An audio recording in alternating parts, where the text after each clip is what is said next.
Kali ini kita akan membahas sesuatu yang mungkin tidak asing lagi bagi kita semua, nomofobia atau rasa cemas akan kehilangan sesuatu. Mari kita mulai.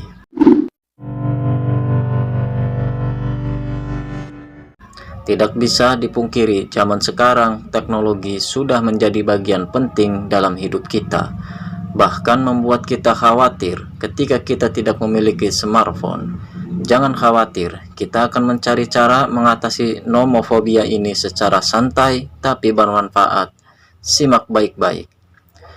Ketika smartphone kita terlewatkan, apakah kamu juga merasakannya?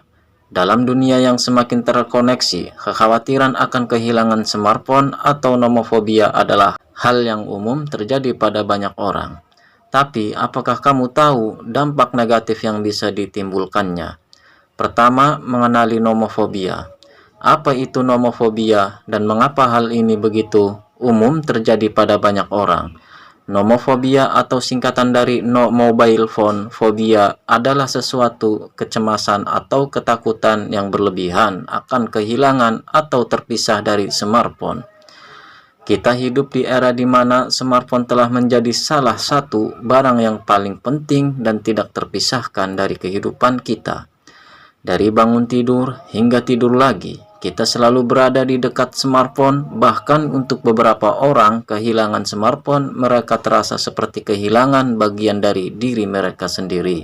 Kehadiran smartphone membawa banyak manfaat seperti memudahkan komunikasi, memberikan akses ke informasi dalam hitungan detik, dan memungkinkan kita untuk terhubung dunia luar kapanpun dan dimanapun. Namun, di balik kenyamanan dan keuntungan yang ditawarkan oleh teknologi ini, terdapat resiko tersembunyi seperti nomofobia. Banyak faktor yang dapat menyebabkan seseorang mengalami nomofobia, diantaranya adalah 1. Ketergantungan teknologi. Semakin banyaknya waktu yang dihabiskan untuk menggunakan smartphone membuat kita semakin tergantung padanya. Ketergantungan ini membuat kita merasa tidak nyaman ketika kita tidak memiliki akses ke smartphone. Kedua, FOMO atau singkatan dari Fear of Missing Out, ketakutan untuk melewatkan sesuatu atau tertinggal dari informasi terbaru seringkali mendorong seseorang untuk harus memeriksa smartphone mereka. Ketiga, ketergantungan sosial. Smartphone tidak hanya sebagai alat komunikasi, tetapi juga sebagai alat untuk membangun dan mempertahankan hubungan sosial kita. Kita merasa cemas ketika terpisah dari alat yang membantu kita tetap terhubung dengan teman-teman dan keluarga. Keempat, kenyamanan dan kebutuhan. Ketergantungan pada fitur-fitur smartphone seperti alarm, kalender, dan navigasi membuat kita khawatir akan kehilangan kemudahan dan kenyamanan yang diberikan oleh perangkat tersebut. Dan kelima, kontrol dan keamanan. Rasa kekhawatiran akan kehilangan kontrol atas informasi dan data pribadi yang tersimpan dalam smartphone serta kekhawatiran akan keamanan informasi saat tidak memiliki akses langsung ke perangkat tersebut. Mengerti bahwa nomofobia adalah hal yang umum dan tidak sendirian dalam merasakannya adalah langkah pertama untuk mengatasi kecemasan ini.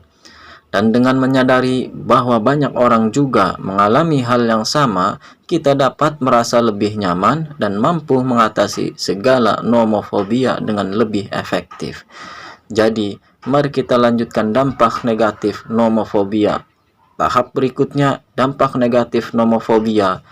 Apa saja dampak negatif dari kecemasan akan kehilangan smartphone atau nomofobia? Dapat memiliki dampak yang signifikan pada kesehatan mental dan kesejahteraan kita. Memahami dampak negatif ini adalah langkah penting dalam mengatasi masalah ini. Saat kita terlalu bergantung pada smartphone, kita tidak hanya menghadapi resiko kecanduan, tetapi juga kesehatan yang serius.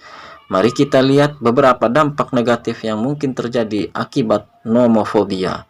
1. Ketidaknyamanan emosional, merasa gelisah, stres, atau bahkan panik ketika terpisah dari smartphone dapat mengganggu kesejahteraan emosional kita secara keseluruhan. Hal ini dapat menyebabkan perubahan mood yang drastis dan memengaruhi interaksi sosial kita. Kedua, gangguan konsentrasi. Kecemasan yang disebabkan oleh nomofobia dapat mengganggu kemampuan kita untuk fokus dan berkonsentrasi pada tugas-tugas sehari-hari. Ini dapat mengurangi produktivitas dan kinerja kita baik di tempat kerja maupun di sekolah. Terima kasih.